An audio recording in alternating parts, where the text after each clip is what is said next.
दोस्तों आपको पता है आरबीआई एक नए नोट शुरू करने जा रहा है जो कि प्लास्टिक के होंगे, यानी अब आपके जेब में पड़े हुए कागज के नोट किसी काम के नहीं रहेंगे। ऐसा कुछ आरबीआई करने वाला है जो आरबीआई को वास्तविकता में कॉस्ट बचा करके देगा। ऐसा माना जाता रहा है कि पहले 500 और 1000 के नोट की क्वालिटी बहुत अच्छी थी, लेकिन अब जो 500 के नोट आए हैं, 200 के नोट आए हैं, 100 के नोट आए हैं, उनकी क्वालिटी काफी ज्यादा खराब है। और इसकी वजह से एक बार दो बार धुल जाने पर यह नोट किसी काम के नहीं रहते, बहुत जल्दी ये नोट फट जाते हैं। अब आरबीआई को लगता है कि अगर प्लास्टिक के नोट होंगे तो प्लास्टिक के नोट जलेंगे जरूर, लेकिन खराब नहीं होंगे, इस तरीके से गलेंगे नहीं जेब में रखने के बाद। तो कुल मिलाकर के मामला यह है दोस्तों कि रिजर्व बैंक ऑफ इंडिया ने एक तैयारी कर ली है कि अब नोट आएंगे आपके पास, वो भी प्लास्टिक के। और प्लास्टिक के नोट क्यों, उसके पीछे की वजह है दोस्तों कॉस्टिंग। जो हमारे अभी के नोट हैं चलने वाले कागज वाले, ये बनते हैं कपास से, और कपास पहले के जमाने में तो बाहर से मंगवाया जाता था। अभी कुछ लोकल कपास है जिसका उपयोग हमने करना शुरू किया, लेकिन वो लोकल कपास के उपयोग के बावजूद हम उस तरीके से उसे मैक्सिमाइज नहीं कर पाए हैं जिस तरीके से किया जाना चाहिए था। अब मुद्दा यह है कि दोस्तों हमारे जो नोट हैं उनकी क्वालिटी उतनी अच्छी नहीं है जितनी अच्छी होनी चाहिए। अब प्लास्टिक के नोट इसीलिए विकल्प बनता है क्योंकि हो सकता है बरसात का मौसम आने वाला है, आपको तफरी मारने जाना है, बढ़िया चाय पीने के लिए आप निकले और जेब में डाले प्लास्टिक के नोट, भीग भी गए तो क्या फर्क पड़ता है। रूरल इकोनॉमी की बात करिए, अगर आप गांव खेड़ों में अभी भी जाएं तो बहुत सारे कम ऐसे लोग हैं जो यूपीआई का इस्तेमाल करते हैं और यूपीआई से पेमेंट करते हैं।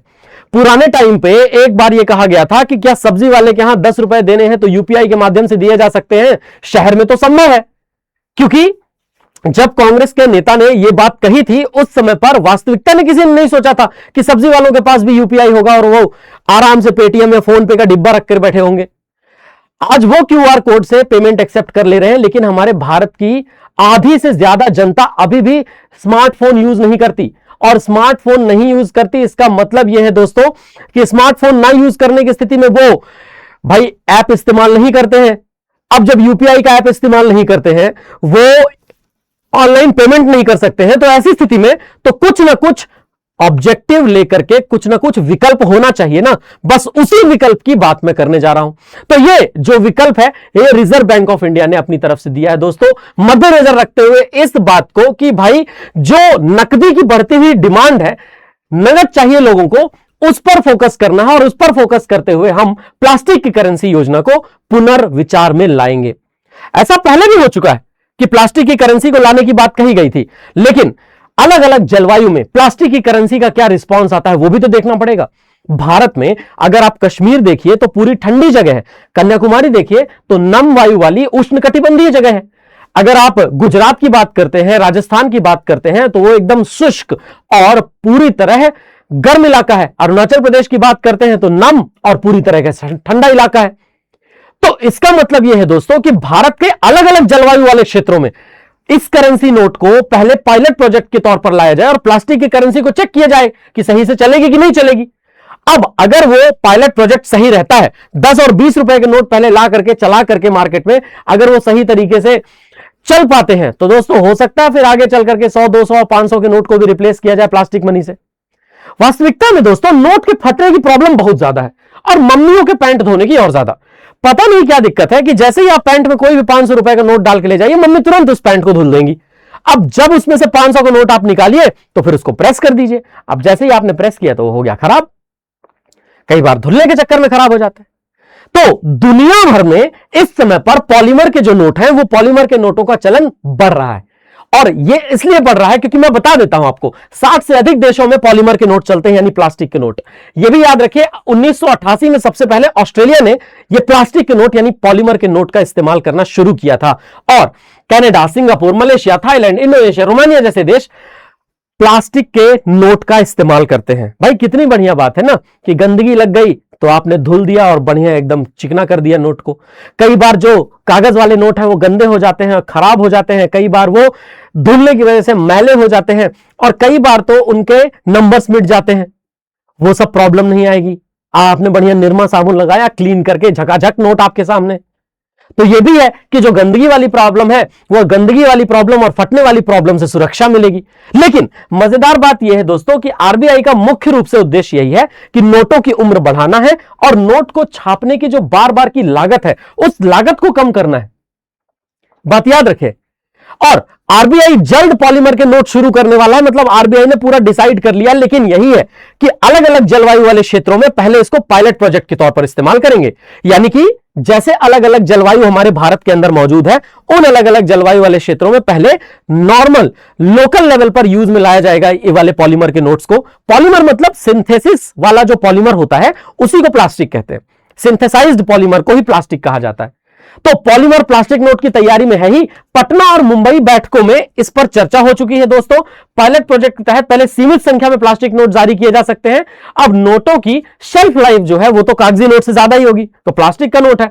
अब इसके छपाई और रख रखाव की लागत लंबे समय तक के लिए काफी कम पड़ती है, तो स्वाभाविक सी बात है लंबे समय तक प्लास्टिक मनी चलेगी। अब वैसे पहले प्लास्टिक मनी होता था कि भाई कार्ड से पेमेंट कर रहे हैं, डेबिट या क्रेडिट से, प्लास्टिक मनी हम मानते थे इसको। अब तो यह है कि प्लास्टिक का मनी ही लेकर के चल रहे हैं, तो नोट ही प्लास्टिक का लेकर के चलेंगे तो प्लास्टिक मनी हो जाएगा। बहरहाल दोस्त, मैं आपको एक बात बताऊं, भारत में पहली बार नहीं है कि ये पायलट प्रोजेक्ट को शुरू करने की बात कही गई हो या प्लास्टिक के नोट लाने की बात कही गई हो। प्लास्टिक के नोट भारत में इसके पहले भी लाए जा चुके हैं। अक्टूबर 2009 में एक बार सरकार ने विचार किया था कि 10 रुपए के 1 अरब पॉलीमर नोटों के लिए हम लोग शुरू करें, लेकिन मुद्दा यह है कि उस समय पर इसको किन्हीं कारणोंवश शुरू नहीं किया जा सका। आरबीआई की 2009-10 और 2011-12 की वार्षिक रिपोर्ट में इस उल्लेख को रखा गया था कि हां सीमित क्षेत्रों में हम परीक्षण करेंगे, और कहा भी गया था कि मैसूर, शिमला, जयपुर, कोच्चि और भुवनेश्वर में 10 रुपए के पॉलीमर नोट के प्रस्ताव को हम लेकर के आएंगे। 2015-16 में यह बात कही गई। लेकिन देखो दोस्तों, कुछ समय बाद यह परियोजना रोकनी पड़ी।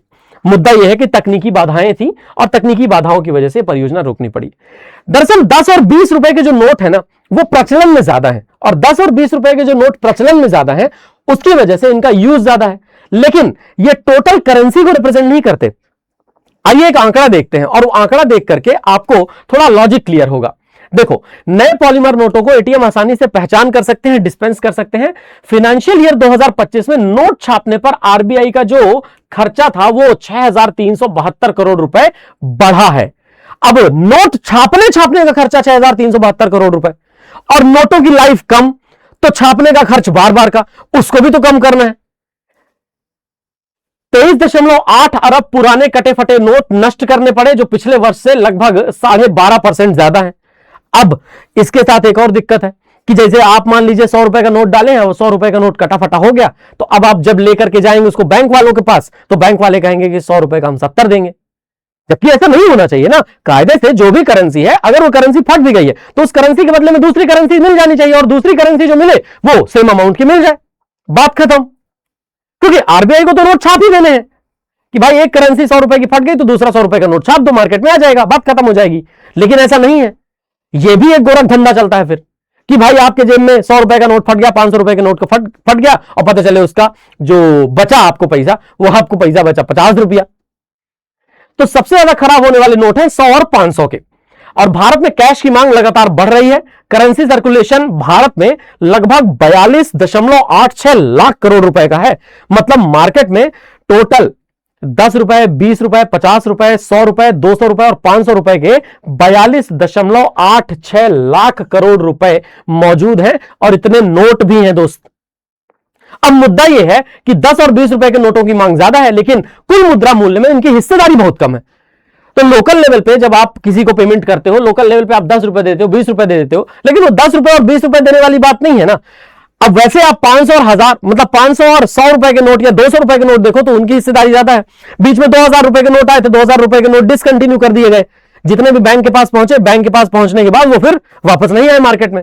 सरकार सिक्कों के उपयोग की बढ़ाने की कोशिश कर रही है, लेकिन सिक्कों के उपयोग में दिक्कत क्या है ना, सिक्के भारी होते हैं। आप जेब में डाल करके ऐसे खनन चल के घूम नहीं सकते ना, ये भी तो दिक्कत है। सिक्के तो बहुत भारी होते हैं, तो प्लास्टिक नोट पे आना ही पड़ेगा। कुल मिला के अब कोई लॉजिक ही नहीं बच रहा है ना। 2012 में यूपीए सरकार ने 10 रुपए के पॉलीमर नोटों के ट्रायल का फैसला लिया था, लेकिन उस समय तकनीकी समस्याओं के कारण यह रोकना पड़ा। अब आरबीआई का यह मानना है कि तकनीक हो चुकी है विकसित, तो आएंगे प्लास्टिक के नोट। और आप बताओ आपको कैसा लग रहा है प्लास्टिक के नोट आएंगे तो?